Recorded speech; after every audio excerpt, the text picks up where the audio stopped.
এই পাশের বাড়ির ভাবি পলাই গেছে, তুমি পুলিশ কমপ্লেন কেন করছো? বেইমানি শাস্তি যাতে পায় তার জন্য।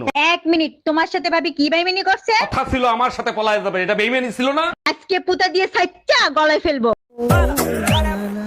ওটা করবো, 5,000 টাকা দাও তো, বাপের বাড়ি যাবো। 5,000 করে করে তো 75,000 টাকা নিয়ে নিলে, আর আমি টাকা দিতে পারবো না। ফল খাবে, ফলের দাম দেবে না, তা তো হতে পারে না সোনা। এবার কিন্তু আমি দাদাকে সব বলে দেবো বলে দিলাম। তোমার দাদার আমি মিলেই তো প্ল্যানটা বানিয়েছি। হ্যাঁ কি বললি? তোরটা 6 ইঞ্চি? না রে, আমারটা তো 5 ইঞ্চি, ছোট। বাজে কথা বলতে ইচ্ছা করে না। 5 ইঞ্চি 6 ইঞ্চি কি আছে? কি এই কি? হ্যাঁ শোনো বৌদি, তোমার মনে পাপ আছে, আমরা তো ফোনের ডিসপ্লে সাইজের কথা করছিলাম। ভাবি, ভাই কিন্তু আপনাদের কাজের শ্রেণীর দিকে নজর দিছে। ওটা তো আপনাদের খাইস লট, ঘরেরটা থুইয়া পরের তার দিকে নজর দেওয়া। একটু চোখে চোখে রাখেন, দেখেন কাজের শ্রেণী নিয়ে আবার পলান না দেয়। আরে না, পলাইবো না, এখন আর মেশিন আগের মতো কাজ করে না। Bye bye. বৌমা, ভাসুর হয়ে আমি একটা কথা বলছি, কিছু মনে করনি। তোমার যা যতদিন না বাপের বাড়ি থেকে আসছে ততদিন একটু ঘুম থেকে উঠে তাড়াতাড়ি বাসি কাজগুলো করবে। বৌমা হয়ে তাহলে আমিও একটা কথা বলি। বলো। তোমার ভাইকে বলবে রাতে যেন আমাকে তাড়াতাড়ি ঘুমোতে দেয়।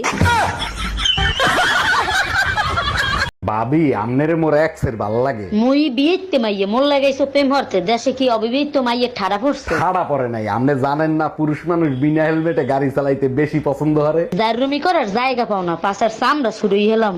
যে বিড়ি বানাই সেও কোটিপতি, যে মদ বানাই সেও কোটিপতি, যে ফোন বানাই সেও কোটিপতি। তাহলে যে কৃষক আমাদের মুখের অন্ন যোগায়, যে আমাদের খাবার তৈরি করে, সে কেন গরিব?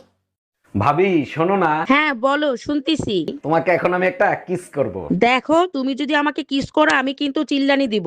চিল্লে কি হবে, আশেপাশে তো কেউ নাই। আরে গাধা, তুই তোর কাজ কর, আমি কি ফর্মালিটিও দেখাবো না? বালের কোম্পানির একটা ফোন আনছে, 2 দিন পর পর হ্যাং হয়ে যায়। আরে কি হয়েছে, ফোন কোম্পানিরে গালি দিচ্ছ কেন? গালি দেবো না তাই চুম্মা দেবো? ভালো জিনিস বলে খারাপ জিনিস ধরাই দেছে। তোমারে দেখলেও তো আমার পুরো সিস্টেম হ্যাং হয়ে যায়, আমি কি কখনো গালি দিছি?